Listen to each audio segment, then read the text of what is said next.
Hi, this is a new setup and hopefully on your end the camera quality is a little bit better. If you've watched any of my videos, I'm sure you'll be very glad to know that I've switched out iPhone filming and replaced it with my DSLR. Finally, I'm keeping my promise because I did make a promise last vlog that I was going to not only try and up the kind of camera quality of my vlogs but also the editing quality, so I really hope that I kind of come through with that, and I would appreciate any feedback anybody has. If you're wondering why I look like an egg, I'm in New Jersey, hence the new background, and it's extremely humid and it's just not doing anything good for my hair, so I just scraped it back in a bun because I'm really not trying to have like my lion's mane showing. Today is going to be a video, it's going to be an airline review slash kind of personal experience with the airline. I'm going to go through kind of facts and figures and things like that, but I also think it's important to convey my personal experience, especially because I'm dealing with a budget airline. I'm going to go through every single step of the process that I experienced, from looking up flights to checking in to the boarding process and to the flight itself, and then even disembarking and getting from the airport to the city. Like I said, I'm dealing with a budget airline, so there's obviously going to be some mixed reactions to this video, I'm sure, but I'm going to try and be as objective as possible and as informative as possible. If you prefer to kind of read about airline reviews and things like that, I'm actually going to be writing a post on my blog, so I'll link that below in the description box, and also I have an entire tab on my blog already dedicated to airlines across North America, Europe and Asia, which I will be expanding on as I spend more time in Korea and travelling around Asia and things like that. If you're interested in any other airline reviews, you can either just search the airline tab, or you can actually just punch in my search bar at the side of my website whatever airline you're looking up. So let's just get started with the video, and I hope you enjoy. So the first thing I want to talk about is, I feel like I do this quite a lot in my videos, but I really want to preface the review itself by kind of talking consumer to consumer. I feel like nowadays we're in a day and age where we have information so readily available at our fingertips. I feel like you're doing yourself as a buyer and a consumer an injustice if you don't thoroughly research something you're purchasing, especially something as expensive as an airline ticket. I mean, you could spend, I've spent like 700, 800, 900 pounds on airline tickets before. If you were going to spend that much money on any other object, you would do your research, you would do your due diligence. So I think it's equally as important to do it with an airline. I'm going to be talking about Norwegian Air today, and it's a budget airline. So for me, I live in Europe. Well, I don't anymore, but I'm from Scotland, lived in Scotland my whole life, and I'm very used to dealing with budget airlines like Ryanair, EasyJet, Flybe, etc, etc. What was the one that went bust, like Flyglobespan? I'm very used to dealing with the kind of rigmarole of booking with a budget airline, kind of limitations on food, on drinks, on even like the space of the cabins, luggage. I'm very well versed in flying budget. However, I understand that Norwegian offer very cheap flights to the United States and to Europe from the United States, so I realise that a lot of Americans use the airline and they're not as used to dealing with budget airlines. You're more likely to be used to dealing with Delta, United, American, etc, etc. This is not your standard US airline. The tickets and the prices of the flights are so unbelievably cheap because they cut as many corners as they can to save as much money as they can. It's really that simple. But from what I read online in terms of reviews and what I actually experienced on the plane itself, I don't feel like enough people do enough research about airlines and budget airlines in particular. So do your research, because all the information about what you get on the flight, what you don't get on the flight, baggage limitations, all the information you require is on their website. There's phone numbers you can phone, there's frequently asked questions sections, there's a whole section on baggage, etc, etc. The information is all there, and I will put a link to the Norwegian Air website in my description box as well. So beyond all that, let's just get into the price. So Originally I had to book a ticket very last minute. If I didn't have to do it, I probably would have been able to book a flight with another airline for in the same ballpark as what I paid, but had to book it last minute, so the only one I could really afford, to be honest, was the Norwegian flight. So I flew from Dublin International Airport to Stewart International Airport, which is one of the 4 airports that serve New York City, but it's 70 miles north of Manhattan. Not a big deal, it's very easy to get from the airport, so I was quite happy to travel that little bit outside. The only way I can describe the airlines that Norwegian flies into is just basically the same as Ryanair. If they say Milan, it's actually Bergamo, which is a couple 10 miles out of Milan city centre. Brussels airport is actually Charleroi, which is around 30 miles outside of Brussels. Similar idea. There's a frequent bus service that takes you in a Port Authority bus station in Midtown Manhattan. So it's up to you. You can hire a car. If you'd rather fly to JFK or Newark, or LaGuardia doesn't really serve internationally, but you will pay a higher airfare. It's just as simple as that. For example, there were 2 other flights with Aer Lingus to Dublin that day. I paid £400 for my one-way ticket. Aer Lingus was quoting me at least £900. That's just a kind of comparison. So originally my price for the basic economy package, I could book a one-way direct flight for £304. Is that right? Yes, £304, and that included basically nothing except a 10 kilo suitcase to carry on, which had to be within specific dimensions, I may add, and a personal item, whether that be a handbag, a small backpack, or a laptop case. I have read, again, reviews online that have said that not only have they been asked to weigh their hand luggage, but they've been asked to weigh their personal item on top of that. The only way I can suggest getting around that is when you're packing, weigh everything together and just make sure you're under the weight limit. That's what I had to do when I was boarding. I just wanted to avoid any additional or unexpected costs. And if you read the baggage policies, you can be as prepared as possible. Now, don't get me wrong, if you're flying long haul, 10 kilos of luggage is going to be a struggle. But that's just the way it is, unfortunately. The only other suggestion I could really make is you could maybe pay to check a bag. If you're flying more than one, it might be worth doing that and just split the cost between 2 or 3 people or whatever. But yeah, for flying long haul, it's really not a lot of luggage, and I understand why a lot of people would get frustrated. But I know you can fly from Dublin to New York for as cheap as $200 one way, so I don't know. You really just get what you pay for, and that's going to be a regular theme throughout this whole video. You really do just get what you pay for. So that was my original quoted price, and that didn't include a meal, that didn't include checked baggage. I wasn't able to select my seat, and with that I would have been given 2 complimentary soft drinks, not hot drinks, not any alcoholic beverages, just soft drinks. Because I am flying from the States on to South Korea, where I'm going to be living for the next year, I had to bring a suitcase with me. I need my clothes to go to work, basically.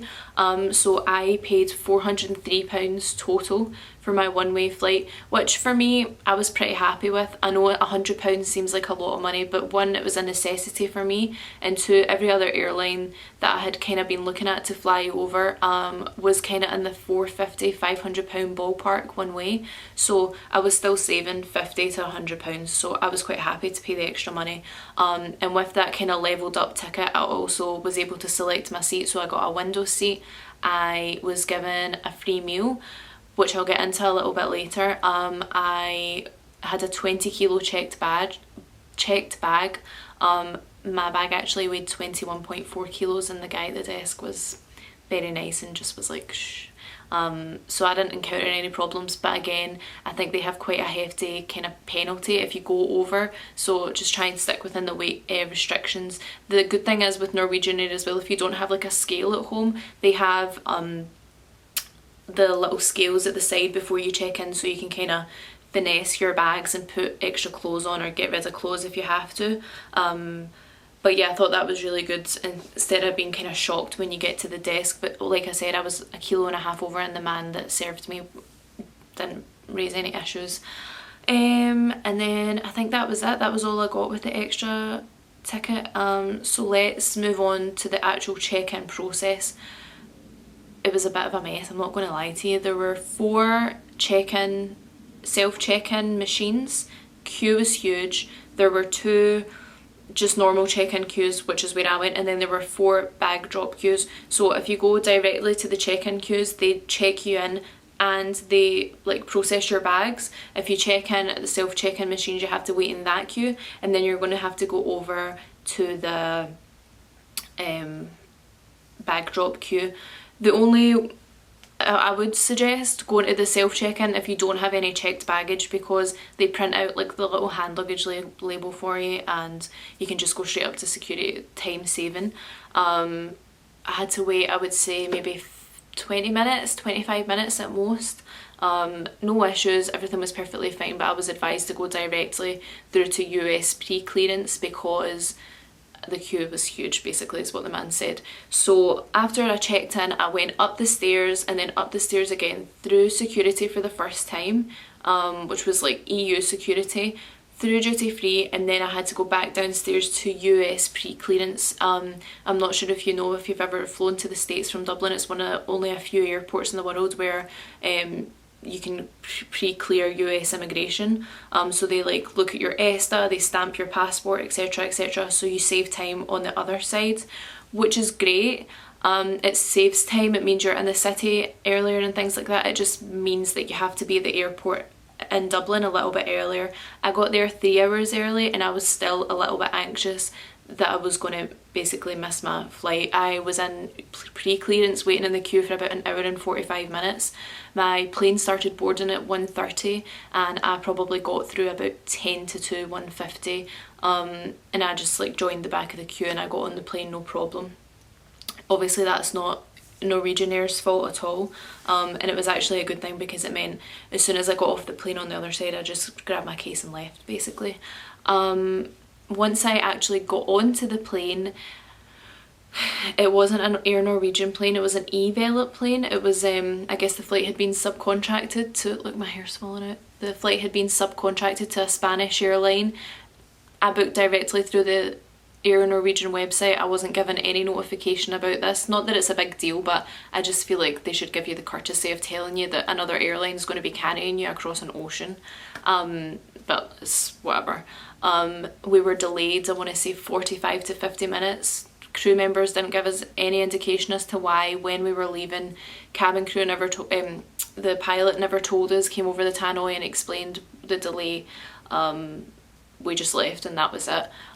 There wasn't an actual safety kind of demonstration. It was all on the little screens for the in-flight entertainment, and during the course of the flight the pilot never came over the tannoy system.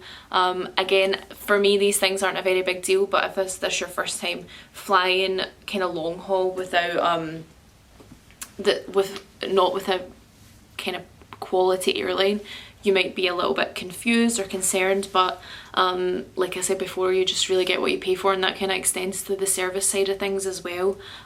We flew on an Airbus A330, so I was in standard economy, so the legroom is 31 to 32 inches. I'm 5'4", not a big deal for me, but if you're, I would say if you're any taller than 5'6", 5'7", it's going to be a bit of an uncomfortable journey. There are options to book extra legroom, so you can look into that if you so desire. When we sat down, there was advertised to be in-flight entertainment and Wi-Fi to be available on most flights.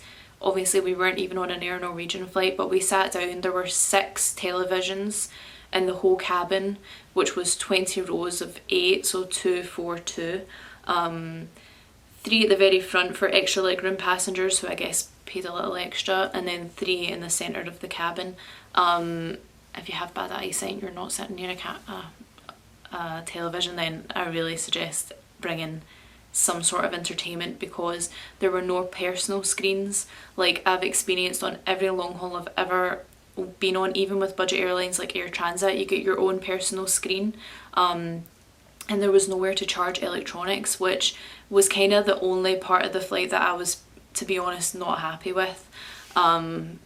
a 7-hour flight without like music or whatever. It's just, I wish I brought a book, but I had no idea there wasn't going to be anywhere to charge my phone. So that's just a little heads up for anybody. Just make sure you charge your electronics before you head to the airplane. What else? Because it was a Spanish airline, the 2 movies that they played over the kind of communal screens, the first one was some sort of superhero movie and the second was Ocean's 8, and both were totally in Spanish without subtitles.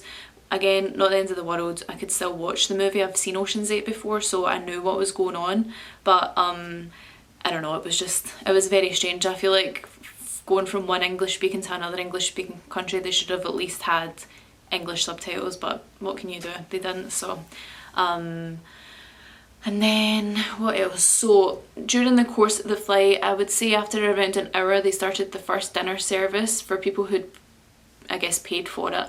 The only thing that I thought was a little bit odd was after the people, like, I was served my dinner and a drink, then they went back through the cabin and then gave people that didn't have a pre-ordered meal drinks. I don't know, it seemed a little bit rude to me. I felt really guilty. The man beside me didn't even have a drink and I'm sitting there with a hot meal and I don't know, I just felt like they could have gave people drinks, at least a glass of water, you know. I didn't think it was very polite. And then so only got one meal, there was only one meal service, then they came through again with the drinks, then they came through to clear, and then they came through again to sell food, hot drinks and alcoholic beverages to everybody. A woman 2 rows in front of me tried to order food like 3 hours into the plane and they totally run out of hot meals. All they had left, I heard the air hostess say, was they had crisps, nuts, chocolate and something else, cheese, like a cheese selection. So they're just kind of snacky things. So again, if you've not pre-booked a meal, make sure you either like bring a little sandwich or something on the plane with you or order as soon as you possibly can, because obviously anybody that left it kind of after the second half of the flight wasn't able to eat anything. And I guess that's okay if you're on a 2, 3, 4 hour flight, but when you have 3 hours to wait and you're starving, it's probably pretty frustrating. There were no blankets. Have I said all this already? If you've flown before, there weren't any blankets in the seats, there weren't any eye masks, no earphones were provided, but you could buy everything. The blankets were $5, so again I would totally recommend wearing a jumper or a jacket or a heavy scarf on the plane, because, and this isn't a fact obviously, but just my interpretation, I feel like they lowered the cabin temperature to encourage people to buy blankets and hot drinks and hot meals. I'm not sure if that's true, it just seemed like a bit of a sales tactic to me, so that's just my opinion. Please don't sue me, Norwegian Air. And then it was a pretty painless journey, no turbulence, nothing like that. We flew from upstate New York down, very low altitude, I would say about 14,000 feet. Beautiful. Upstate New York's very mountainous, you can see lakes and rivers, it's gorgeous. And for me, I've flown into New York, into all 4 airports now, and that was totally the most picturesque one I've ever flown into. And I feel as well, even if you've been to New York or that it's your first time, it can be a little bit overwhelming, going straight from for me, going from Dublin, which is a pretty quiet city, to like the chaos that is Manhattan, kind of having that little break between flying over a nice kind of landscape and then that little hour-and-a-half journey through the landscape and then kind of easing into Jersey, then easing into Manhattan. I just felt like it was a much more pleasant experience than going straight from one city to Newark or JFK straight into Midtown Manhattan. I don't know, it just felt like a nicer experience for me. We got off the plane, directly off the plane, down a little ramp, through some restaurants, and then we were in the baggage claim. No security, immigration, anything like that, because you already done that in Dublin. So that part was great. Airport was tiny, they're going to have to do something, build it up, extend it, because it just can't support the amount of passengers that are passing through it. There were 2 baggage belts. The queue of people, it was about 6 people deep. I've never experienced such chaos at an airport, and I've been to pretty remote airports, but it was it was pandemonium. Honest to God, it was pandemonium, and it took me, I want to say like 35-40 minutes to just wait for my bag because I couldn't get through. And like I said earlier, I'm only 5'4". I couldn't see over anyone. I couldn't, so that's definitely my only like gripe with, but again, it's not Norwegian Air's fault, it's the airport's responsibility. They have to have the infrastructure to support the amount of passengers that are passing through. Got directly out of the baggage area, which by the way anybody could walk in and out of, which I feel like is a little bit unsafe considering your belongings are just right there and anybody can walk into the airport. There's no barriers, there's no doors separating, so again, they need to do something about that. And then you go right outside. As soon as you go out the exit, the express bus was right in front of me. $20, didn't have to pre-book anything. Luggage went underneath. There were USB ports and obviously one American socket to charge anything, and it took about an hour and a half. Very pleasant journey, air conditioned. Drove through kind of the lower part of upstate, even though it's not upstate, but like if you know anybody that's from New York, anywhere north of Harlem is like considered upstate basically. Yeah, and then we got dropped off at the Port Authority, so absolutely no complaints about that. So that's kind of my personal experience. I was very happy. The fact that I only had to pay £400 and it got me from A to B. Slight delay, but even with the slight delay we still got there maybe 5 minutes after we were expected to land.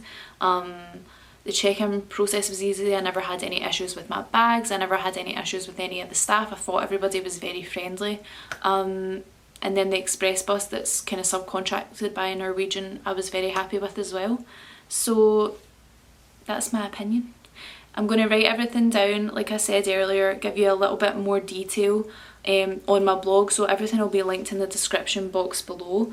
This is my I'm staying in New Jersey for the whole 10 days that I'm here, but tomorrow is my first day actually going into Manhattan. I'm going to venture in on my own tomorrow. So we're in Jersey, I get the NJ Transit through to Penn Station. Tomorrow I'm going to stay downtown, just 34th Street and below. I want to go down and I want to go over the bridge and visit Dumbo in Brooklyn. I'm going to be vlogging everything. I want to try not like an expensive restaurant, but any like good brunch places in downtown Manhattan, Little Italy, Soho, Tribeca areas, anything at all. Please leave them in the comments, or if you're watching this through WordPress, please let me know, because I would much rather go somewhere that someone recommended to me. And then on Friday I'm going to do an Upper East Side date with my mum and one of her friends. We're going to go to the Guggenheim and then go for some lunch and maybe some cocktails, and then next week I'll be headed to DC. So if you have any recommendations on any of those places, please let me know, because like I say, I'm really keen to know where other people like, because I just feel like that's the best way to find new places. I hope this is helpful for someone. Hope it kind of helps you make a decision whether you want to fly with Norwegian or whether you would rather stay with a more kind of upmarket airline. I don't know if that's the right word to use, but thank you so much for your time watching this, and I will see you in my next video. Bye.